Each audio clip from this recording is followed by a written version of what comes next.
then it can be a disappointment. I'm not saying it is going to be, but it comes with a tag. So there's no guarantee that there's any happiness in that pursuit.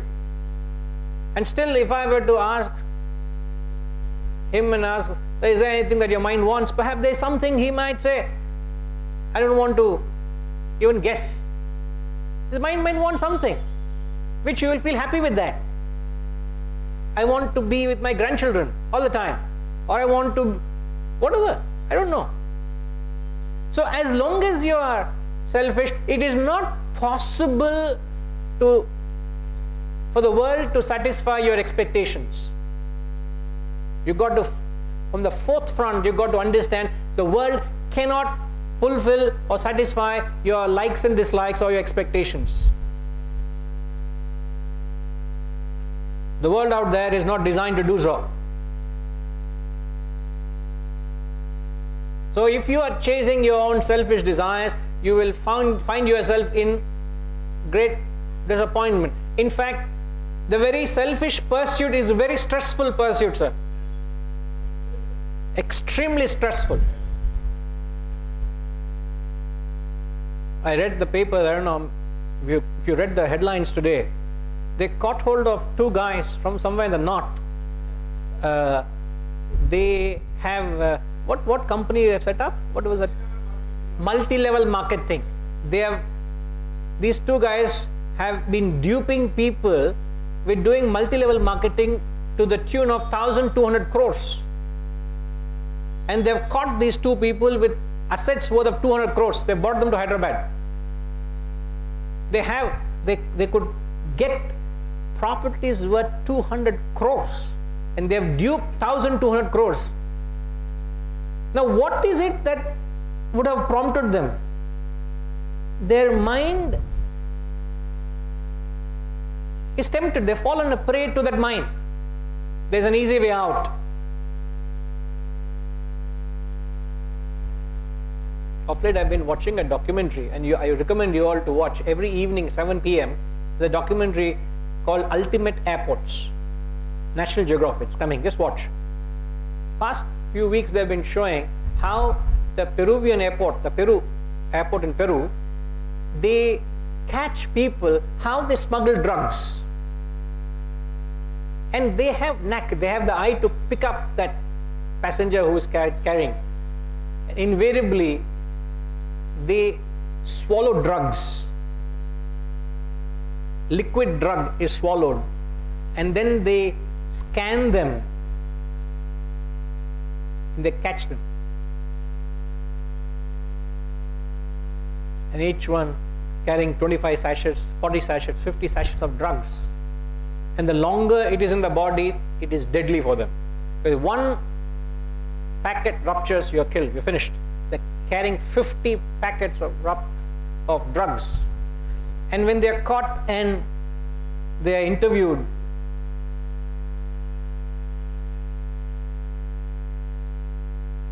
the term they use, evil money. What prompted them to do? Evil money. They're saying money is so evil, cruel, sir. I just wanted that money. A young lady said, my boyfriend prompted me, tempted me to do so that I'll have money, and my goal, my dream was to have my own restaurant of mine. And he said, this will be easy money to set up a restaurant for yourself. It's only one time you have to do. You do this once, she swallowed 30 capsules, you come, I'll give you enough money to start a restaurant of your own. Oh, is it? Very easy. No complications. You just follow what they do, you will be here, you will have everything easy way.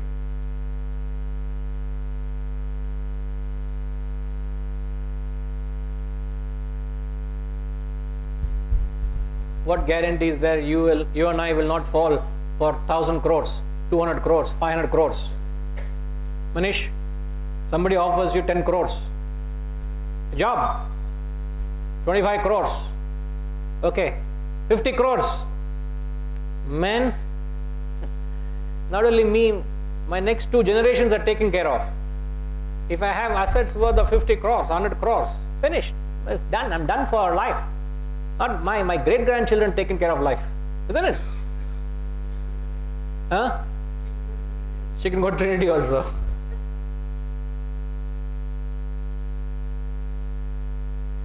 I rather make her sit in the house and sing than going anywhere.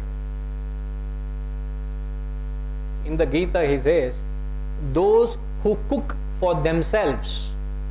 So when you cook for yourself, what do you eat?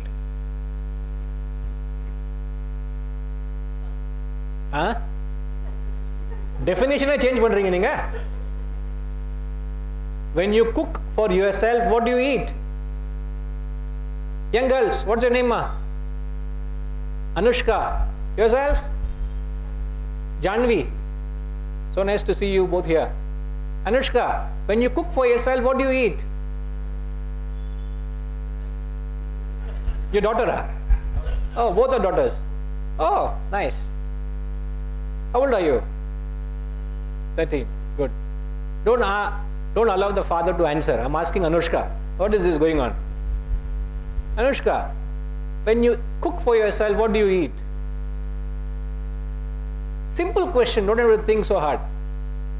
When you go into the kitchen and you cook something for yourself, what do you eat?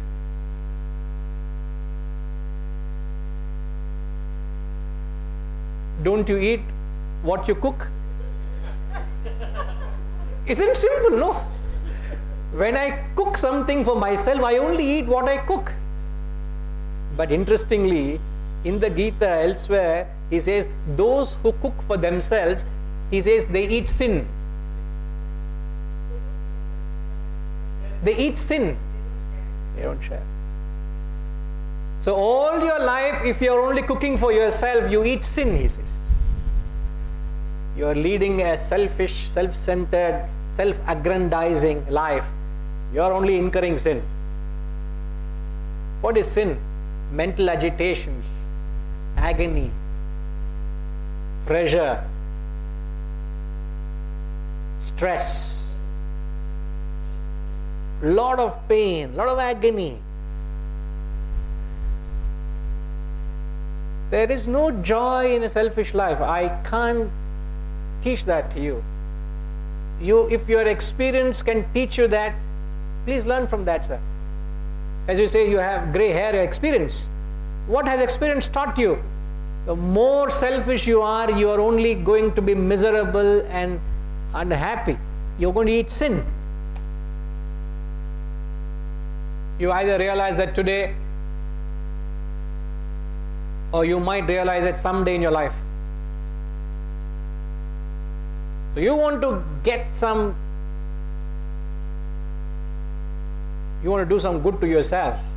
I remember quoting E. Carpenter last week, didn't I?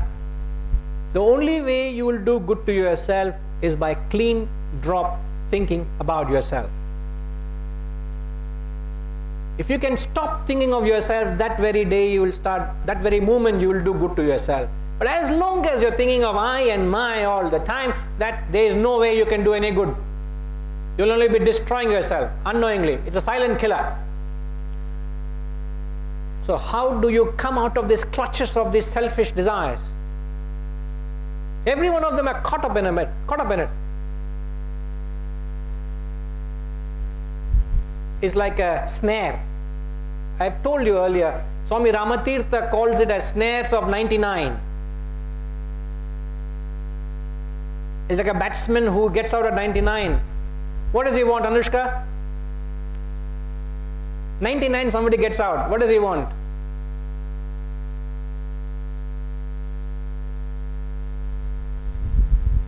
Okay, Jahnavi, huh? What does he want, Jahnavi? 99, what does he want? Vaishnavi?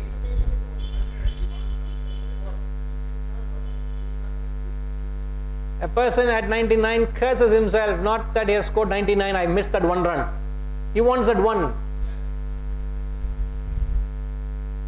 All your life, he says, you're caught up in a snare of 99. It's a snare. Snare. S-N-A-R-E. He says, snares of 99.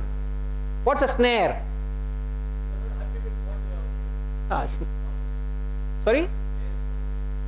Snare is not a longing. Is it longing? Something you get trapped in. They use a snare to catch the animals in the wild. your life you are caught up in a snare of 99. Can you imagine that? Means you are never happy with what you have. You want one more. That's a selfish life. So if you find yourself that way, you are selfish. You can have 10 properties, you want that one property more. Snare of 99 da. You have got this much knowledge, you want some more knowledge. Snares of 99. You know, many years ago, my search for knowledge has ended. Many years ago. But that doesn't mean I don't read books. He just gave me an interesting book to read. I said, I'll be very happy to read. But my search or quest for knowledge has ended. What I am searching is wisdom, not information. I don't read volumes of books. What I am interested in is the wisdom that is contained in the knowledge I already have. What is important, knowledge or wisdom? So my search for knowledge is ended long ago. But if any interesting advice comes, I take a note of it. In any classroom I am, invariably I am the only person taking notes. I told you the other day, I went for a musical of Sant Kabir. And I am the only one taking notes. I didn't know. I took notes in a phone. I was typing all the while. I was taking notes. Something interesting comes, but my objective is wisdom, not information. So you can have all the knowledge and yet be caught up in the snare of 99. Intellectual snare. You can have all power. You want little bit more power. Now how to come out of this snare?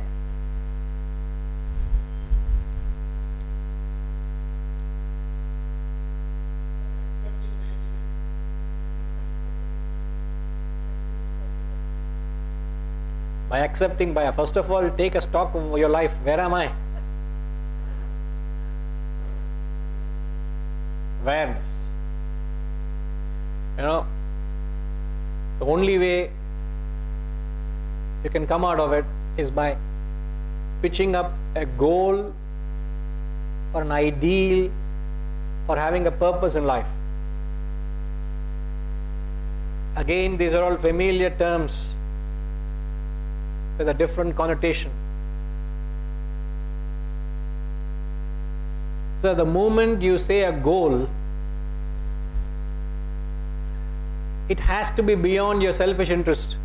That's a goal. My goal is I want to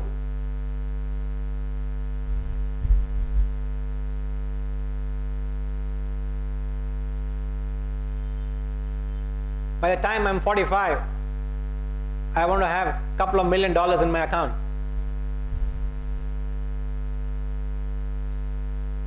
Savings.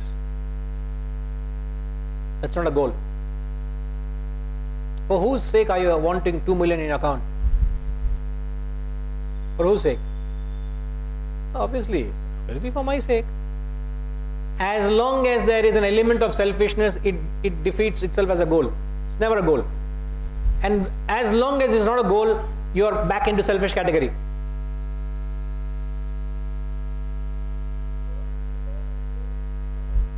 That's why I'm defining. Desire is always personified as a selfish element. The moment we use a goal in this classroom, it means it must have an unselfish element.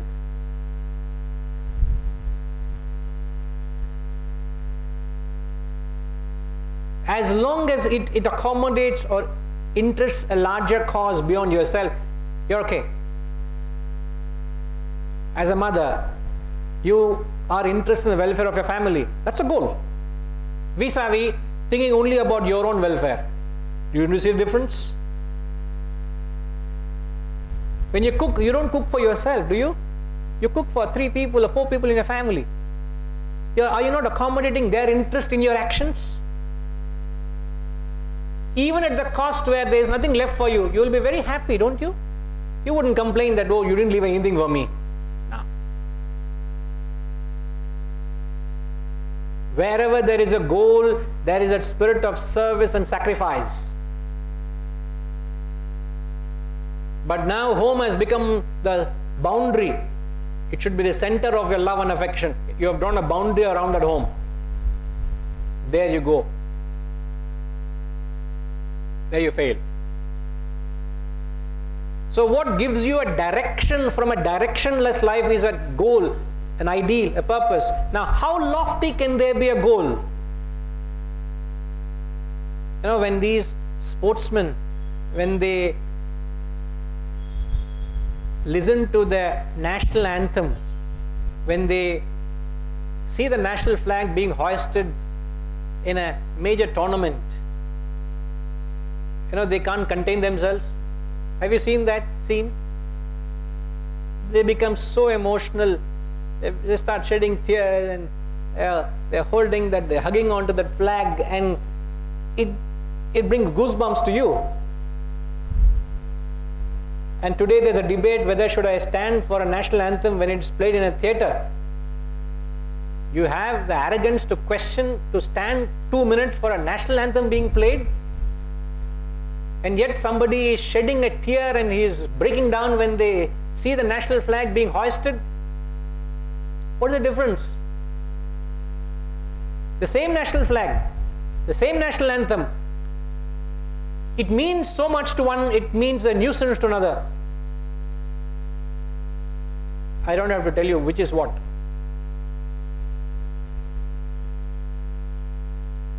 I have brought reputation to my country. I have brought pride to my nation. I'm so glad my country flag flies high above others. I salute my country. I dedicate this sacrifice for the nation. As a result of which they get name, they get following, they get money, they get endorsements, they get support, they get everything. But they didn't do for that. If they have done for that, then they are selfish. When a sportsman brings an Olympic medal, what did it not get for the player? Like our own badminton player, PV Sindhu, when she got the bronze medal, Olympic silver, is it? Silver medal. Badminton, silver medal when she won. When was Olympics, Adarsh? 2016. 2016. 2020 is the next, every 4 years is the Olympics, Tokyo. So 2016, when she played badminton, she won silver medal. And what was her life before and what is her life after?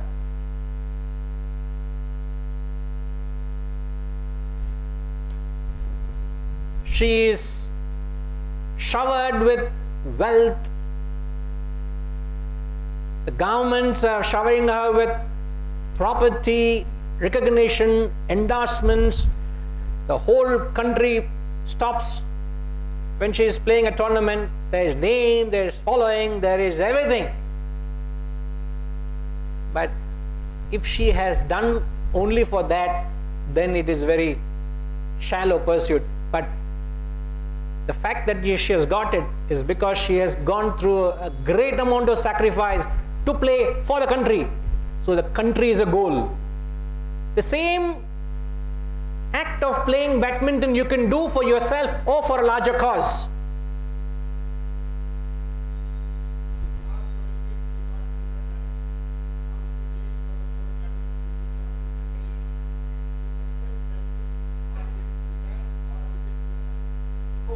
For what are you wanting the gold medal? I want to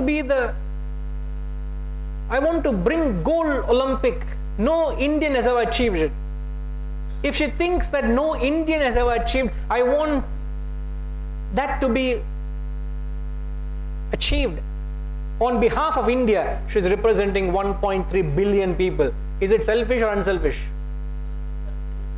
She is trying to fulfill the aspirations of 1.3 billion human Indians or Indians. She is not thinking, oh, it is going to give me much more recognition. I will be the world #1. It is going to give me much more rewards. If that is her thought, it's selfish. But if she thinks for the country,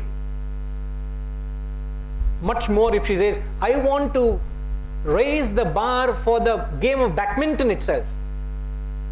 That is much higher than India, isn't it? I want to raise the bar of badminton.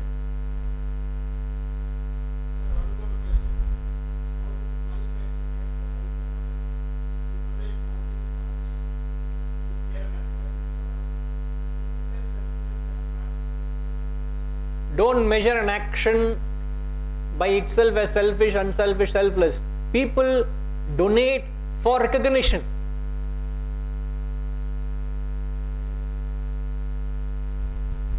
Other day somebody met me, and nowadays it is must that companies must do a certain amount of CSR. And when they do CSR, they should not let their company name be known when they do CSR. Because if you do, it's for recognition. It becomes advertisement, publicity for them. So they should not reveal who is doing it. See? So if a company does X amount of service, which could be a huge figure, if say a company has got 5,000 crores turnover, 2% of that, whatever profit they earn, it's a substantial amount. And it could be a publicity campaign for them. No. It should be CSR, is pure CSR, not for publicity, not for any return for you. It should not benefit in any way back to you. Then it's not CSR. Then it is business. You invest some money for publicity, it is business. Isn't it? I give you this much, you do that for my business. But so don't judge a person by the act. What is the intention behind? You asking something? Okay? So how to come out of that selfish is have an ideal or a goal. And when you conceive self-realization as the goal, then it becomes selfless.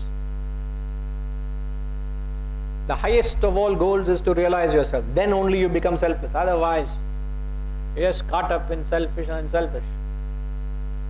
So when they say renounce, what they are saying is appreciate to live a life of unselfishness. All your selfish desires and objects of desire will come to you.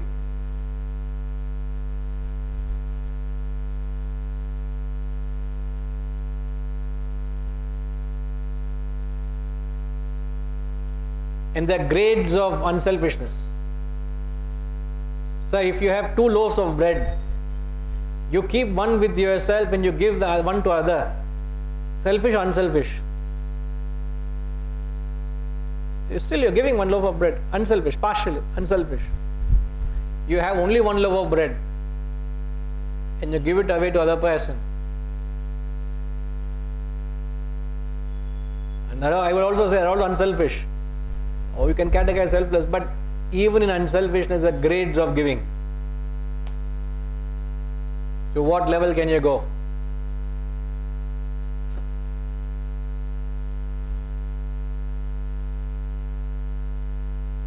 Sidney Carton, in the play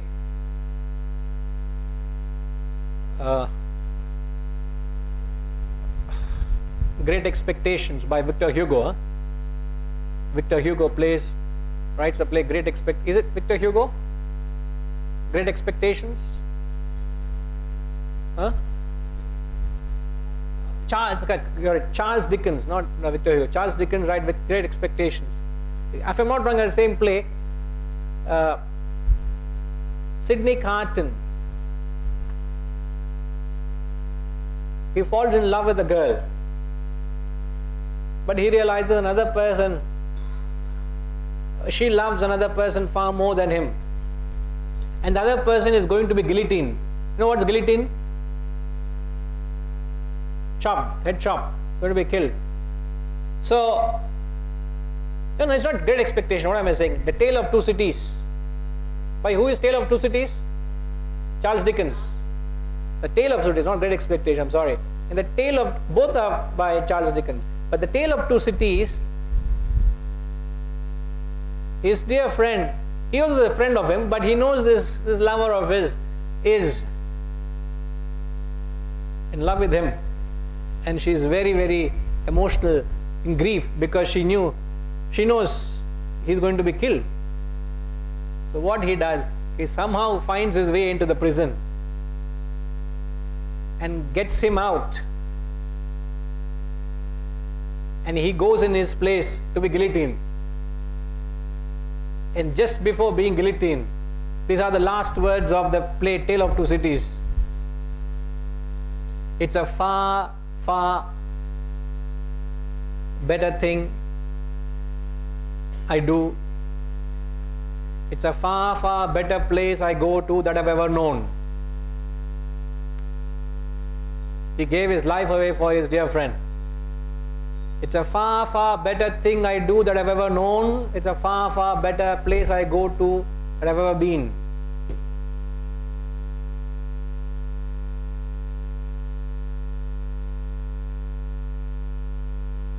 Blessed are you if you have that capacity to sacrifice. Blessed. So it all comes with that spirit of renunciation.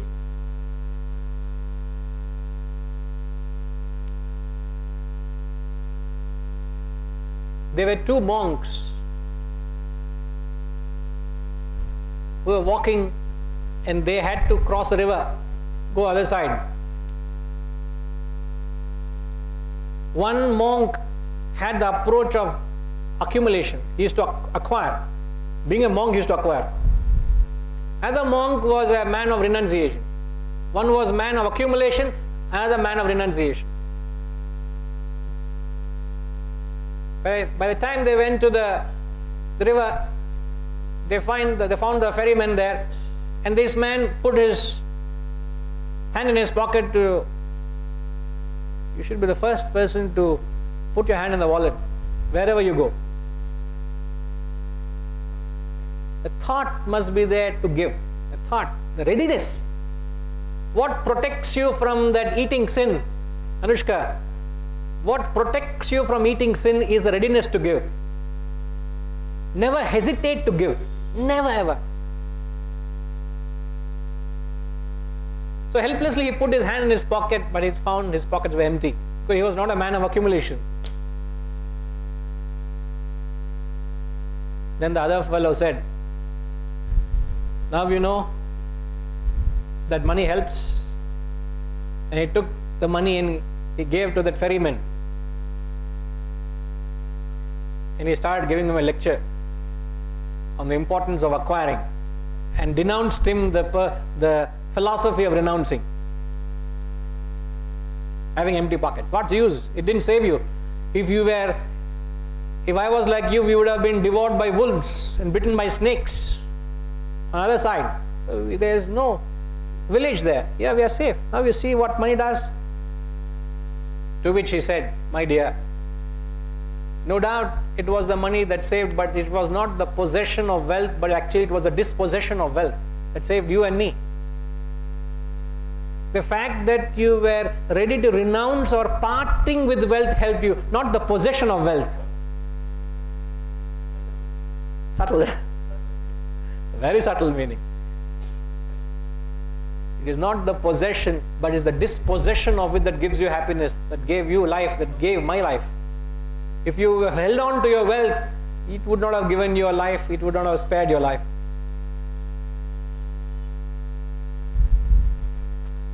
A Swami was visited by a young prince. As tradition is, the Swami fell at the feet of the Swami. The prince fell at the feet of the Swami. Out of respect. That's how you have Indian tradition. You fell at his feet. The moment the prince rose, the Swami fell at his feet. He was an elderly man, he was a wise man. The prince was so taken aback. Swami, what are you doing? Why are you falling at my feet? To which the Swami said, why did you fall at my feet? What a question, Swamiji. You're a man of great wisdom. You have renounced everything and you have taken up the higher life. And you're doing so much. You have renounced everything. And for that I am great respect for you. So I don't feel any small, even though I'm the king, I don't feel any small falling at your feet. Oh, if you are prostrating to me because on the grade of me renouncing the world, then there's a greater reason why I fell at your feet. I don't understand, Swami. Now, he asked him, is the world greater or the self greater? Manish, is world greater or the truth greater? Truth is greater. I have only renounced the world and have sought the self. But what have you done? You have renounced the self and you are seeking the world. Therefore, you are much greater than me. So there is every reason why I should fall at your feet. And he fell at his feet. And that day he learnt a lesson. The prince learnt a lesson. You got the message? Then he also needs to take up to the path of renunciation. So the Shastras appeal to us. So it is not wrong to conclude renunciation liberates you from the lower. Renunciation is nothing but embarking on the higher. Renunciation is bliss. Renunciation gives you power. And ultimately, a true picture of renunciation, in the Shastras, what is the picture that gives you a perfect idea of a man of renunciation? Any idea, doctor? Picture of a man of renunciation. Shastras have portrayed it always. Sorry?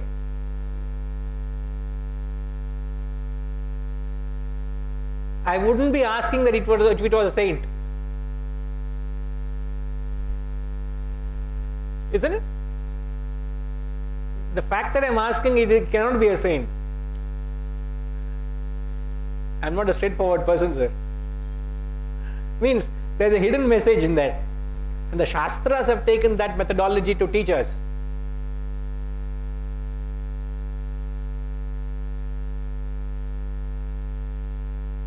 I will quote a verse in the 6th chapter of the Gita, the first verse. I'll quote it and conclude after giving the answer to this question. Any idea? Buddha, again he is quoting a saint. Buddha also is a sannyasi or a great saint.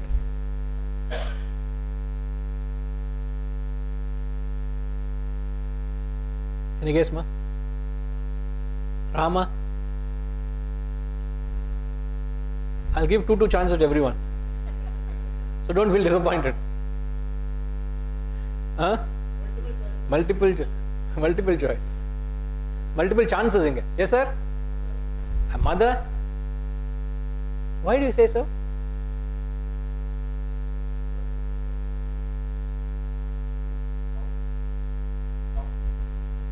Cow? Good guess. Not wrong. To capturize what renunciation is, they have portrayed of Lord Shiva and Parvati attending to the family affairs.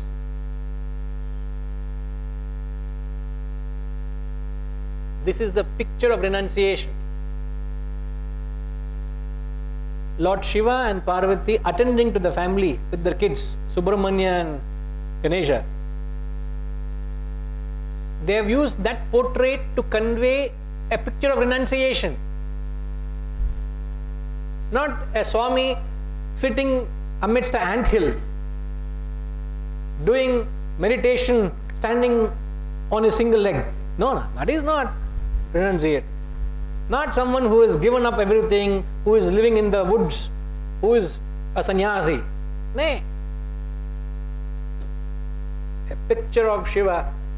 What is the message is, you must be like a lotus leaf in water. Padma patramivambasaha. Means you must be in the thick and thin of life. Renunciation, where do you practice renunciation? Being a grihastha, not being a recluse. You don't have to run away from anything to practice renunciation. Where do you practice renunciation? In Manhattan.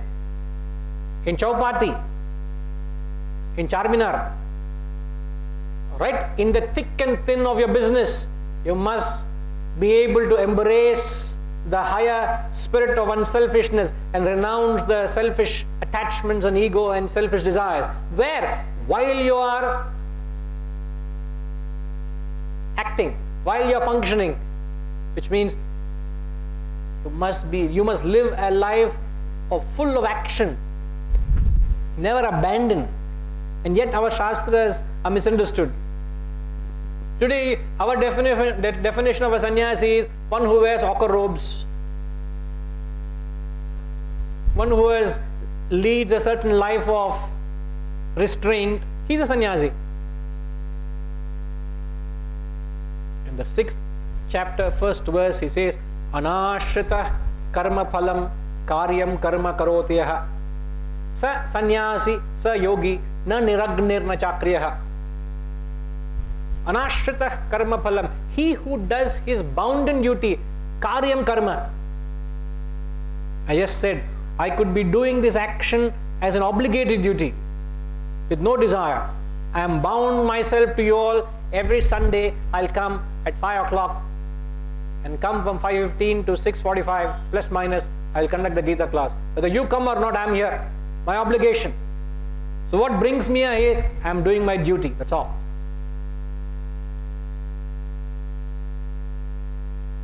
Anashrita karma phalam karyam karma karotiyah. Anashrita karma phalam, renouncing the fruit of action.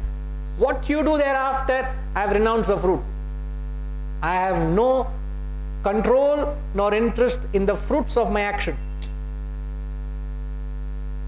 Sa sannyasi, sa yogi, na niragnir. He is a sannyasi, he is a yogi, not the one without fire.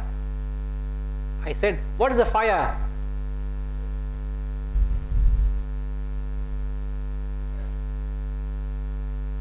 Two times disappointment.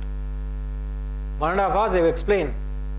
You still say fire is desire. Enama, what is fire? Okay, how have I personified desire in this classroom?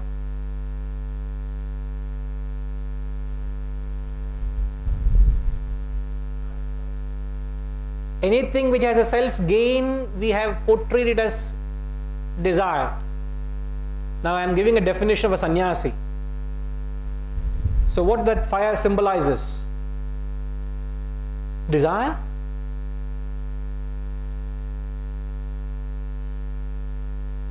Sudhakar Garu, what is that fire? Okay, what does fire symbolize? Action. They say he has a fire in his belly.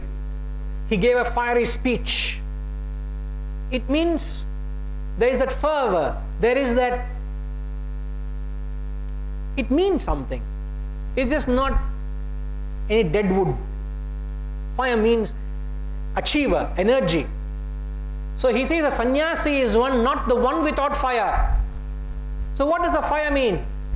Fire for what? Fire to achieve his goal, not desire.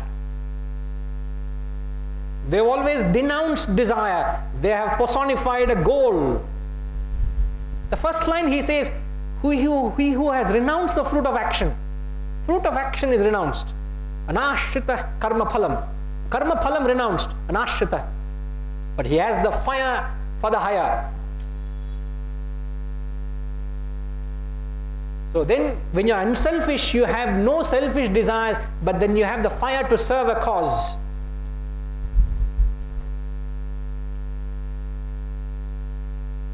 So you got to be constantly in check.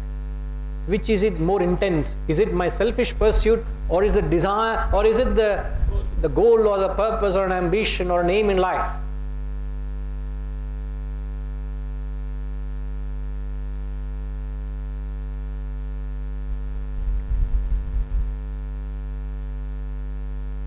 Never ever allow that selfish thought to come and spoil your act.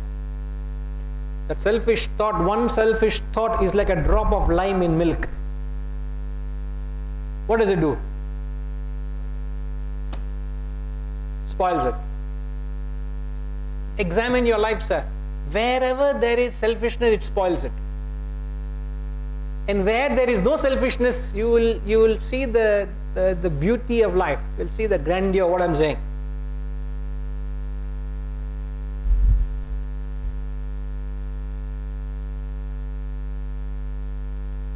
Lot to ponder over.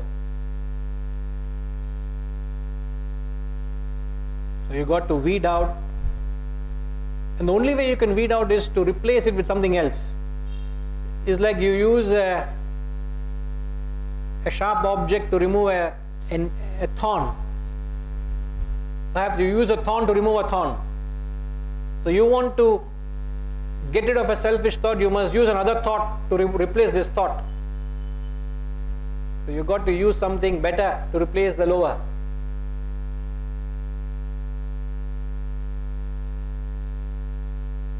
All right. We'll continue, sir. Thank you.